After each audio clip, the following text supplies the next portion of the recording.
नमस्कार दोस्तों, आप सभी का स्वागत है कहानी अनुराग में। अभी तक आपने हमारा चैनल सब्सक्राइब नहीं किया हो तो चैनल को सब्सक्राइब कर कहानी अनुराग को प्यार दें। तो आइए आज की कहानी की शुरुआत करते हैं। सुजाता मनीष से कहती है, सुनिए, एक बात बताइए, मैं कब तक बड़ी भाभी की धौंस सहती रहूं? बात बात पर मुझे मेरे छोटे पद और छोटी हैसियत का ध्यान दिलाती रहती हैं। मुझसे अब नहीं सहा जाता। सुजाता प्रश्नवाचक दृष्टि से मनीष को घूरती रही। वो चिढ़कर बोला, ये क्या आप फाड़े घूर रही हो? तुम लोगों का तो झगड़ा ही खत्म नहीं होता। सुजाता उर्वासी हो गई। तो तुम ये समझते हो कि झगड़ा मैं करती हूँ? तुम समझते हो कि भाभी बहुत सीधी हैं?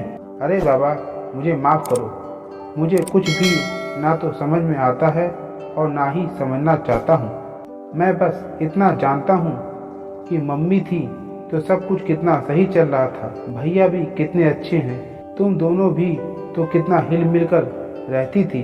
अब क्या मुसीबत आ गई? सुजाता कहती है, ये तुम अपनी प्यारी भाभी से ही पूछो।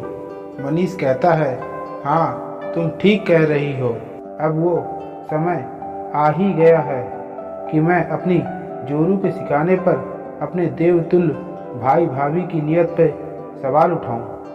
तभी अचानक बड़े भाई मोहन जी आ गए और सुजाता से कहते हैं, सुजाता परेशान मत हो, कोई झगड़ा है ही नहीं, मुझे सब समझ आ रहा है। आज और अभी चूल्हे अलग कर लो, फिर सब ठीक हो जाएगा। दोनों सहम गए। भैया ये क्या कह रहे हैं? हम तो ऐसा नहीं चाहते, पर ये रोज रोज की किचकिच समाप्त करने का यही एकमात्र उपाय है। बेचारे मनीष को तो जैसे लकवा ही मार गया। मोहन जी ने पास आकर मनीष के कान में कुछ कहा और चूल्हे अलग कर दिए। दोनों तरफ घोर उदासी छा गई। सुजाता स्वयं को दोषी मानते हुए रोने लगी। उसका हृदय चित्कार कर उठा, हाय हाय, मैं अलग तो नहीं होना चाहती थी, बस जरा भाभी को समझा दिया जाता। भैया ने तो तुरंत ते और छे कर दी। उधर संजना तो खाना ही नहीं खा सकी।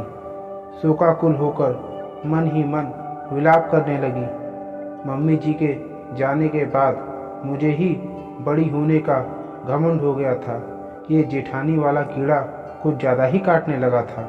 सुजाता अल्लड़ है पर सीधी भी बहुत है। मुझे प्यार से समझाना चाहिए था। इसी तरह दोनों एक दूसरे के गुण दोषों का मन में मंथन करके दुखी होती रही और अंत में दोनों ही एक दूसरे की अच्छी बातों पर अटक जाती। दोनों भाई एकदम तटस्थ रहते। आप लोग ने ही झगड़ा किया है, अब आप ही लोग समझो। आके दोनों ही बेचैन होकर एक दूसरे की तरफ दौड़ पड़ी। सुजाता ने आज भैया भाभी के पसंद की रबड़ी बनाई और खूब सजाकर ऊपर की तरफ भागी। उधर संजना देवर देवरानी की पसंद के दम आलू बनाकर नीचे की तरफ दौड़ पड़ी।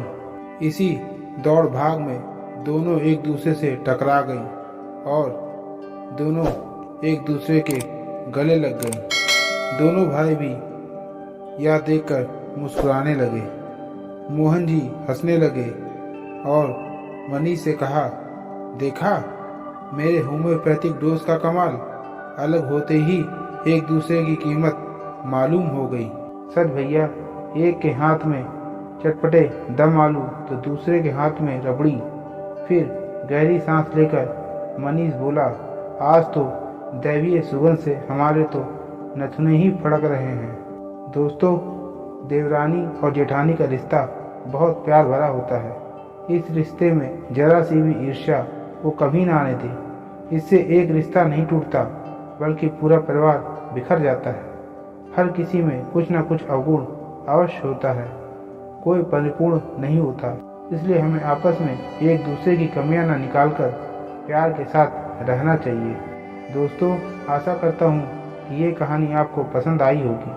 अगर ये कहानी आपको अच्छी लगी हो तो चैनल को सब्सक्राइब जरूर कर दें ताकि हमारी हर वीडियो की नोटिफिकेशन सबसे पहले आपको मिल सके।